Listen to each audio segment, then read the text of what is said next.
guys, today I take this opportunity to address all of you on very important topic which I have brought for all of you. This topic is really very useful and relevant for all of you guys because it is full of some of modern idioms which are used in different kinds of the competitive examinations in the world of spoken English and of course in the world of media too. These are the idioms which make your expression very beautiful. Of course, the number is not very large, but the collection of these idioms would definitely give certain edge to your expression power, and you can find yourself in a very powerful zone.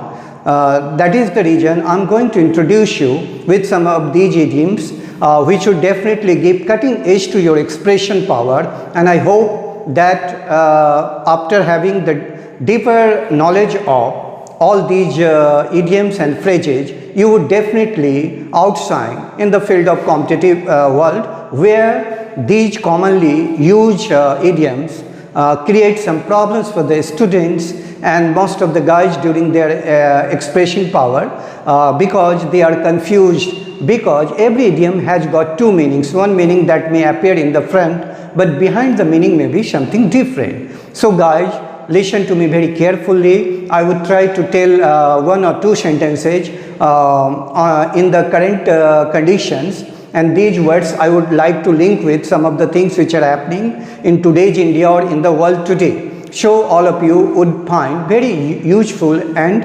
relevant these words for your practical use. So guys, listen to me very carefully. Now I am going to take you towards this. I have already given you some of the basic videos, and this video would definitely throw light upon the very relevance of the competitive examinations of today's world.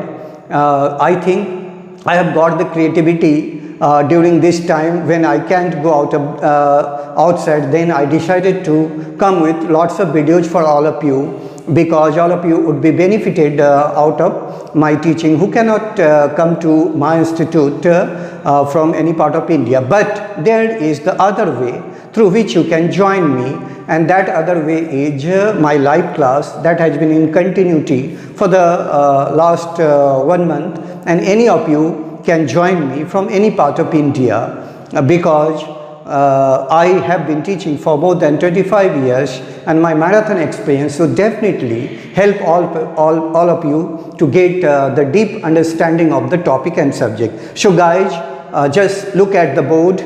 Now I'm going to introduce some of the words which are like bombshells. Okay, now look, my first word is big gun. Big gun means in Hindi प्रभावशाली व्यक्ति, वो व्यक्ति जिसका समाज में influence होता है, ऐसे लोगों को हम बिग गन कहते हैं. तो I would make one sentence at every idioms and phrase. My dear, first listen to me. Big gun. Big gun means प्रभावशाली व्यक्ति. हम लोग आज समाज में बहुत सारे प्रभावशाली लोगों को देख सकते हैं. We can see many big guns in our society. The second word is the break the ice. चुप्पी तोड़ना. चुप्पी तोड़ना. ओके, हाँ, इसका प्रयोग हम लोग पॉलिटिक्स में और इंटरनेशनल पॉलिटिक्स में खूब करते हैं. जैसे China should break the ice on the matter of Hong Kong and Taiwan. China को हांगकांग और ताइवान मामले में अपनी चुप्पी तोड़नी चाहिए. Next, Pandora's box. दुख का भंडार, आफत का भंडार. ठीक है, तो इसका प्रयोग हम लोग ऐसे चीज़ों के लिए करते हैं कि कोई बॉक्स को खोले और उससे बहुत सारी समस्याएं पैदा होए, तो ऐसे स्थिति में हम लोग पेंडोराज बॉक्स का प्रयोग करते हैं. जैसे some of the leaders usually open the Pandora's box and which brings ripples in the world of politics. कभी कभी कुछ हमारे नेतागण पेंडोराज बॉक्स को खोल देते हैं, जिससे कई तरह की आफत या समस्याएं, राजनीतिक हलचल पैदा हो जाती है. Next, good Samaritan. दयालु व्यक्ति, काइंड पर्सन, जेनरस पर्सन. हाँ, ड्यूरिंग कोविड-19 situations India has seen lots of good Samaritans, and of course the bigger name among them is the name of J.R.D. Tata, Sonu Sood, and Mukesh Ambani, including so many guys which are seen and unseen. Okay, good Samaritan means a very generous person, very kind person. Lodge and fishes. हाँ, लॉब्ज means होता है जिसको आप पाव रोटी कहते हैं, fishes means मछलियाँ. लॉब्ज and fishes means होता है व्यक्तिगत लाभ. Today's society is turning towards that condition where people usually give preference to their loaves and fishes. आज का समाज में कुछ परिस्थितियाँ इस तरह परिवर्तित हो जाती कि लोग हमेशा व्यक्तिगत फायदे की बात सोचते हैं. लिव इन द लॉज, विपत्ति में छोड़ देना, विपत्ति में छोड़ देना. A trusted friend, a good friends never leaves his other friends in the lurch. इसका मतलब होता है एक सच्चा दोस्त, एक सच्चा हमसफर, एक सच्चा संबंधी कभी भी अपने संबंधियों को या अपने दोस्तों को या अपने वेल विशर को मुसीबत में नहीं छोड़ता है. प्ले हाइड एंड सीक, लुका छिपी का खेल खेलना. हाँ, इसका प्रयोग भी इंडियन पॉलिटिक्स में खूब होता है. ओके, हाँ, it is always found that both the Congress party and the BJP play seek and hide on some important issues of the country where people and media remain dumbfounded. Okay, तो इस स्थिति में होगा कि कभी कभी कुछ राजनीतिक पार्टियां प्ले एंड हाइड का चीज़ें खेलती है जिसमें लोग स्तब्ध रहते हैं कि हो क्या रहा है. हाँ, डार्क हॉर्स, अप्रत्याशित विजेता. डार्क हॉर्स मीन्स होता है अप्रत्याशित विजेता. कभी कभी ऐसे घोड़े का रेस होता है कि पता नहीं चल पाता है कि कौन सा घोड़ा जीत हासिल करेगा, लेकिन सडनली एक ऐसा घोड़ा जिस पर हम आशा नहीं करते हैं बट ऐसे घोड़ा जो है रेस जीत लेता है. तो ऐसे घोड़े के लिए हम लोग डार्क हॉर्स का प्रयोग करते हैं, अप्रत्याशित विजेता. हाँ, तो इसका होता है हाँ, in the results of election we find some term dark horses. कभी कभी चुनाव में हम लोग ऐसे लोगों को पाते हैं जो अप्रत्याशित जीत हासिल करता है. या even in the world of business we sometime find some people emerge as dark horses, means very very successful victorious people. हाँ, नेक्स्ट है एट ए लॉस, किंग कर्तव्य विमूढ़. मुझे कुछ समझ में नहीं आ रहा है कि मैं आगे क्या करूं, तो ऐसी स्थिति को हम लोग कहते हैं एट ए लॉस. जैसे I am at a loss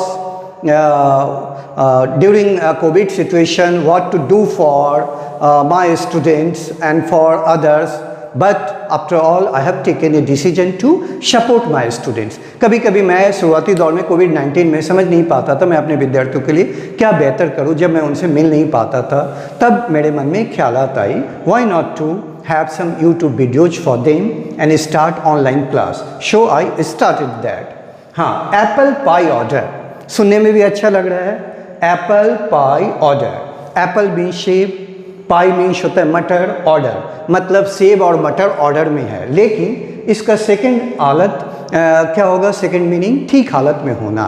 जैसे in India there are many things which are in apple and pie order. Okay, या my study is in apple pie order, मेरी स्थिति ठीक हालत में है. To mint money, to mint money का अर्थ यहाँ पर होगा चांदी काटना, मीन्स बहुत फ़ायदा उठाना. To mint money. हाँ, some of the people even want to mint money in the adverse condition. कुछ लोग विपत्ति में भी विपत्ति में भी चांदी काटने की बात सोचते हैं. नेक्स्ट है टू डिटो. टू डिटो आपने भी सुना होगा, टू डिटो आपने भी सुना होगा. हाँ में हाँ मिलाना. हाँ, ए reasonable person never says ditto to every proposal given by others. हाँ, एक जो समझदार व्यक्ति होते हैं हर समय छोटी छोटी बातों पर डिटो नहीं देते हैं. To fan the flame, fan मतलब होता है पंखा, फ्लेम मीन्स होता है अग्नि का से निकलने वाली जो मतलब फ्लेम होते हैं. ठीक है, तो टू फैन द फ्लेम मतलब वो जो प्रज्वलित हो आग और उस पर यदि हवा चला दी जाए तो क्या होगा, आग फैलने की डर रहेगी. तो इसलिए उत्तेजित करना. हाँ, some of the unreasonable people fan the flame of emotions of common people. कुछ लोग साधारण व्यक्तियों के इमोशंस को फैन करते हैं, मतलब उसको उत्तेजित कर देते हैं। अब हमारा सेकेंड पार्ट में है harp on the same thing, एक ही विषय पर बात करते रहना। हाँ, we find some of the people harp on the bad condition of Indian economy which is not always reasonable. हाँ, कुछ लोग हैं जो हमेशा भारतीय अर्थव्यवस्था की बुरी स्थिति की तरफ हमारा ध्यान ले जाना चाहते हैं। हाँ, जो कि उचित नहीं है, क्योंकि India is passing through the challenging time. India अभी बहुत ही चुनौतीपूर्ण दौर से गुजर रही है, इसलिए हाँ, we should not harp on one matter time and again. हमें एक बात पर चीज़ को बार बार नहीं कहना चाहिए। And hair breath escape, hair मतलब बाल केश, ब्रेथ मतलब चौड़ाई, और एस्केप मतलब बाल बचना। हाँ, जैसे मिस्टर राजू या अमित या Lalit was had an hair breadth escape when he was driving his car on the NH. हाँ, some particular persons बाल बचे जब वो NH पर अपनी कार ड्राइव कर रहे थे। नेक्स्ट है हार्ड नट टू क्रैक, मतलब नट सुपारी बहुत कड़ा है, जल्दी टूटेगा नहीं, मीन्स कठिन समस्या का समाधान। हाँ, जैसे you find some problems hard nut to crack, आप कभी कभी कुछ प्रॉब्लम को बहुत हार्ड पाते हैं जिसको आप आसानी से सॉल्व नहीं कर पाते। इस तरह हम लोग यूज करते हैं। इन ब्लैक एंड वाइट, ये भी काफ़ी लोकप्रिय है लिखित में, जैसे कहा जाता है थाना में या बहुत सारे जगहों पर, try to give your matter in black and white, आप अपनी बातों को लिखित रूप में दीजिए। I want to give my matter in black and white to my principal, मैं अपने प्रिंसिपल को जो बातें हैं वो ब्लैक एंड वाइट में लिखित रूप में देना चाहता हूँ, मीन्स इन रिटन फॉर्म। अब आइए इन ए फिक्स मतलब होता है मानसिक उलझन में, क्या करूँ क्या ना करूँ। इसका इन ए डायलेमा भी अंग्रेजी में होता है। जैसे there are many peoples who are in a fix during lockdowns because they lost their business, they lost their jobs temporarily, but now they have once again regained their power. हाँ, बहुत सारे लोगों ने लॉकडाउन में कि मैं मानसिक स्थिति ठीक नहीं थी, वो फिक्स में थे कि क्या किया जाए क्या नहीं किया जाए, because they were confined to their houses. हाँ, इन्स एंड आउट्स, इन में एस लगा हुआ है, आउट में भी एस लगा हुआ है, सभी बातों को पूरा ज्ञान। हाँ, if we really want to get the deep knowledge of the subject, then we must know ins and outs of everything. हाँ, if we want to learn good English, then we have to know ins and outs of English grammar. यदि हमें अंग्रेजी भाषा का अच्छा ज्ञान प्राप्त करना है तो हमें अंग्रेजी का इन्स एंड आउट्स को जानना चाहिए, मीन्स सभी बातों को बेहतर ढंग से जानना चाहिए। ये आपने सुना होगा किथ एंड किन मीन्स रिलेटिव्स। हाँ, जैसे our kith and kins are very reliable people, हमारे संबंधी बहुत ही भरोसेमंद हैं। या your kith and kins love you all, आपके जो संबंधी आपसे प्यार करते हैं। Next, at one's wit's end, हाँ मतलब घबरा जाना, कुछ समझ में नहीं आना। Okay, there are some occasions in life when people become at one's end, at one wit's end, या जीवन में कुछ ऐसे पल होते हैं जब लोग डिसीजन नहीं ले पाते, घबरा जाते हैं। या there are some moments in life when I become या I go at one wit's end, या I am at my wit's end. हाँ, मैं कभी कभी इस स्थिति में आ जाता हूँ कि कभी कभी मैं कुछ चीज़ों में फैसला नहीं ले पाता हूँ। तो ये चीज़ें जो होते हैं ये बहुत इंपॉर्टेंट चीज़ है। Now it is to fish in trouble waters, परेशानी का लाभ उठाना। The thing is that to fish in trouble water, जब पानी में हलचल हो, ठीक है, तब उस स्थिति में मछली मारना, मीन्स इसका अर्थ होगा परेशानी का लाभ उठाना। हाँ, still we find there are some people, हाँ, in every society who want to fish in trouble waters, हर समाज में कुछ ऐसे लोग होते हैं जो परेशानी का भी लाभ उठाना चाहते हैं, मुसीबतों में भी फ़ायदा उठाना चाहते हैं। To play ducks and drakes, ये भी काफ़ी लोकप्रिय है, अपना धन बर्बाद करना। हाँ, we must think during Covid situations how to play ducks and drakes. हमें कोविड-19 सिचुएशंस में इस बात का ध्यान रखना चाहिए कि हमें अपने पैसे को किस तरह से बेहतर ढंग से खर्च करना चाहिए। हाँ, to end in smoke, to end in smoke, कोई फल ना निकलना, मतलब किसी रिजल्ट बिना पाए हुए समाप्त हो जाना। हाँ, there are some times, there are some occasions in life when even some good effects end in smoke. कभी कभी जीवन में कुछ हालतें ऐसे भी होते हैं जब आप मेहनत करते हैं या अच्छे प्रयास करते हैं, लेकिन कभी कभी वो बिना रिजल्ट दिए हुए ख़त्म हो जाते हैं, लेकिन इसका मतलब ये नहीं कि ज़िंदगी रुक जाती है। Okay, drop in the ocean, drop in the ocean. हाँ, you must remember guys that in any field of life a little knowledge is like a drop in the ocean। हाँ, किसी भी सब्जेक्ट का थोड़ा सा ज्ञान उस तरह से होता है जैसे महासागर में आपने थोड़ा सा ड्रॉप निकाल लिया, थोड़ा सा बूंद निकाल लिया, जबकि महासागर कितना बड़ा होता है, कई नदियाँ उसमें समा सकते हैं, ठीक है, समा सकती है। हाँ, तो उस स्थिति में हम लोग ड्रॉप इन द ओशन कहते हैं। Our knowledge should not be in the field of English drop in the ocean, it should be deep knowledge. Now it is castle in the air, जिसको आप कहते हैं ख्याली पुलाव पकाना, मुंगेरी लाल के हसीन सपने, ठीक है, इस तरह के जो ख्वाब बुनना, तो इस तरह के वर्ड होते हैं। Still we find there are many lazy peoples in every society who only make castle in the air। अभी भी हम लोग पाते हैं कि समाज में कुछ ऐसे लोग होते हैं जो बैठे बैठे ख्वाब देखते रहते हैं, but they don't want to act, बल्कि वो कर्म नहीं करना चाहते हैं।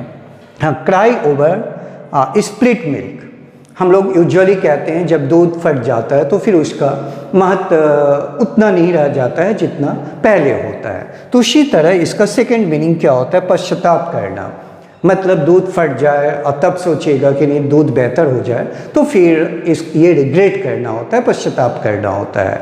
हाँ, there are some peoples who cry over the split milk when some good chances go out of their life. हाँ, कुछ लोग हाँ फटे हुए दूध पर रोते हैं जब परिस्थितियाँ या अच्छी स्थितियाँ उनके हाथ से बाहर हो जाते हैं।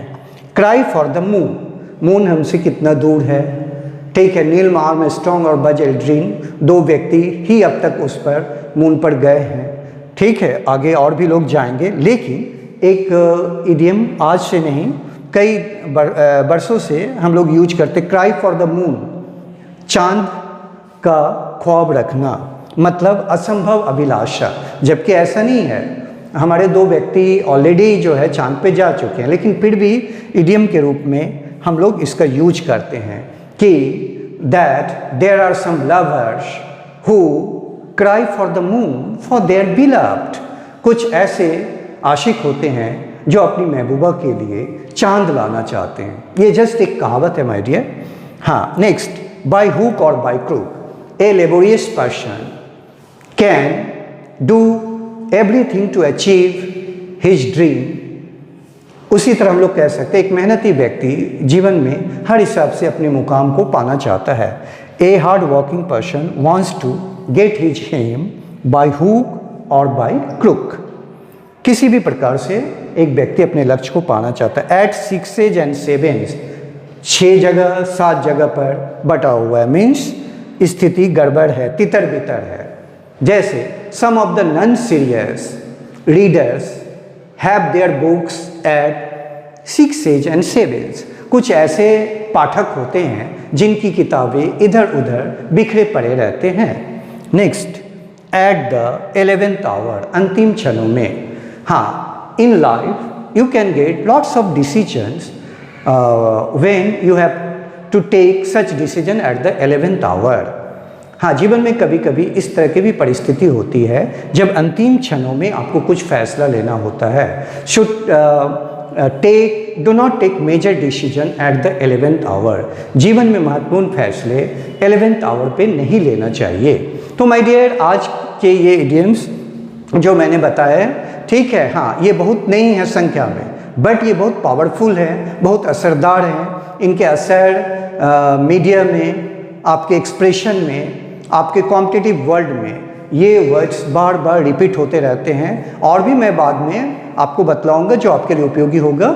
ठीक है, तो इन शब्दों को मैंने बोलने का प्रयास किया, क्योंकि आप प्रत्येक पर एक एक सेंटेंस लिखना मतलब वीडियो लंबा हो जाता, और आप लोग शब्द जो है डेटा से भी हैं। All of you want to save your data, that is okay, it's a good habit. I don't say that you should allow your data to be wasted on unproductive things, but guys, I know all of you because I have spent more than my 25 years with the youths of the country, so I know them very well, that many of you use Facebook, Instagram and YouTube too, but constructive use of the data on watching the video like a teacher, me and thousands of the people in the world, you go towards the constructive path, you go towards the constructive way of thinking. That is the reason never think to utilize your data for the constructive purpose. So keep on watching me, keep on following me, and keep on giving your likes.